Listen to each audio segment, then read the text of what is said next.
غسل طریقه هم ضروری دی. اکثر داسې عوام دي چې دې کې ډېرې داسې غلطۍ دي هغه ورکې هم کوي. غسل کې به یا څو خبرې به کوو. اول دغه دی چې غسل کې څومره فرض دي. یو دویم دا چې غسل دپاره نیت کول شته یا نشته. دوه دریم دغه دی چې غسل په کومو شیزونو سره فرض کیږي. څلورم دغه دی چې غسل مسنون طریقه کومه یوه دی. صحیح دی.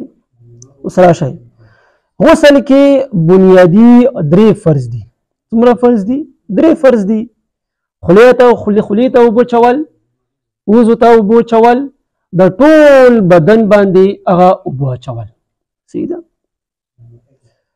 اوس غسل دپاره نیت کول شته یا نشته؟ نو غسل کول دپاره نیت کول نشته. ها بهتره خبره دی کوه کې څه مسله نشته، کوه نه کې هم څه مسله نشته. دې د وجې نه علما کرامو لیکلي دي که چیرې یو کس تالاب ته یا نهر ته ځان یې وغورځولو او ټول ورسره مکمل لوند شو نو غسل یې څه شو؟ وشو. دغه دې خولې ته او رپیزو ته به څه شوي؟ اوبه ورچوي. ٹھیک ده. مغزي کې که دې نیت کړی وي نه کړی وي دا جنوب په حالات کې وي نو دې غسل څه شی؟ وشو. صحیح دی. اوس غسل په کومو شیزونو باندې هغه فرض کیږي. یو خو دغه دی چې کله خاوند دغه شان ښځه په خپل منځ کې مباشرت جما وکړي نو په دواړو باندې غسل څه شی کیږي؟ فرض کیږي. صحیح ده.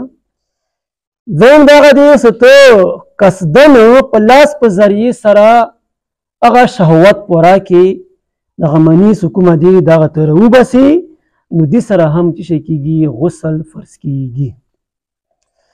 دغه شان ښځه بیماری نه فارغه شوه، چې کومه حیض ولا چې کومه بیمارۍ ده هغه نه فارغه شوه نو دې باندې هم بیا غسل څه شی کیږي؟ فرض کیږي. دغه شان ښځې اولاد وشو چې نفاس ورته ویلی شي هغه نه چې کوم مدت دی هغه پوره شو هغه نه بعد چې کوم غسل دی دغه غسل څه شی دی؟ دغه فرض دی. یا یو بالغ کس دی شیطان ورته خوب کې راغلو شیطان غلط کړو نو دې سره هم غسل څه شی کیږي؟ فرض کیږي. ها دې کې دوې خبرې دي بهترینې اهمترینې مسلې دي. اوس که چیرې ته خوب کې درته شیطان راغلو او خوب ته یاد دی او ته څه کله راپارتې نو د کپړو باندې ګندګۍ نه وه، خوب درته یاد دی خو د کپړو باندې ګندګي نه وه. اوس په دې صورت کې تا باندې غسل فرض کیږي نه. ها تا ته خوب یاد نه دی، خوب درته یاد نه دی، ته راپارتې کپړې دې چیک کړې کپړو باندې هغه ګندګي موجوده وه، ډېره ګندګي موجوده وه نو بیا غسل تا باندې شی دی؟ فرض دی.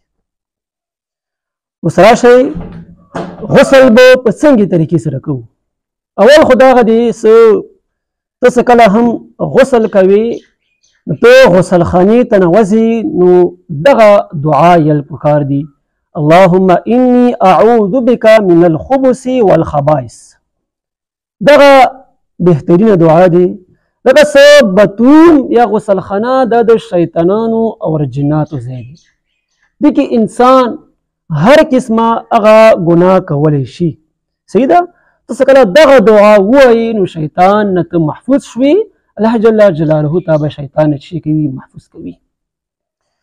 نو څه کله ته دغه دعا ویله نو ښې طریقې سره ناوتلې نو مکمل کپړې به وباسې. صحیح ده. او ښې طریقې سره اول به ته دې پرې دوه لسونه به ښې طریقې سره وینځي، لسونه به ښه صفا سوتره به وینځي. دویم نمبر باندې بیا به ته استنجا وکړي. استنجا څه کله وکړي دریم نمبر باندې کوم بدن باندې ته ګندګي لګېدلې وي هغه ګندګۍ به ته څه کړي؟ صفا کړي. صحیح ده. کومه ګندګي بدن به لګېدلې وي هغه به څه کړي؟ صفا کړي. صحیح ده. دونه بعد به ته ښې طریقې سره بیا اودس وکړي. څه شی به وکړي؟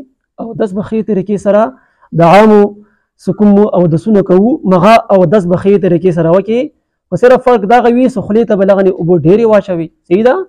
دغه شان که غرغړه درنه کېږي غرغړه هم وکړه، دا خبره یاد وساتئ څه غرغړه شوه یا د پیزې ته اخري حد پورې څه اوبو رسولو څه پیزه ورسره چې شي غندې شي نو دا ورکې شته نه دا ورکې دغه فرض نه دي خولې ته صرف اوبه اچول دي بس نو که بهتره خبره دی څه ښې طریقې سړی غرغړه وکړي پیزې ته دیزې ته اوبه ورسوي صحیح ده بیا نور څه کوم هغه عام معمول مطابق څه کوم مونږ اوداس کوو هغه اوداس به وشي کله څه اوداس وشي نو که بیا تا سره بلټۍ وي نو بلټۍ نه به ښې طریقې سره اوبه راوچاتې کړي اول به ښې طریقې سره په سر باندې به اوبه واچوي بیا به د ښي طرف نه دیزې نه به شروع وکړي دیزې باندې به اوبه واچوي صحیح ده بیا به دیزې باندې واچوي بیا ښې طریقې سره مکمل بدن به څه شی کړي لوند به کړي خو دا خبره یاد وساتئ چې د بدن کې به یو ذره برابر شیز به هم تا نه پاتې کېږي نه ځکه څه که ذره برابر شیز هم درنه پاتې شو نو غسل د نه کېږي دې د وجې نه علماو لیکلي دي چې لاس سره به دغه بدن ټول ښې طریقې سره ته ووایي دغه څه کوم زواید څه کوم ویښته دي هغو ویښتو سره څه ته اوبه چوي نو اکثر بیا ورځي نه ها څه ته په لاس سره ووایي نو هغه سره ښې طریقې سره بیا اوبه هم ورشي صحیح ده په ټول بدن باندې یو ځلې دغه څه شی دي فرض دي ها 3 ځلې د بدن وینځل دغه څه شی دي دغه سنت دي دغه مختصر غني د غسل څه شی هغه طریقه وه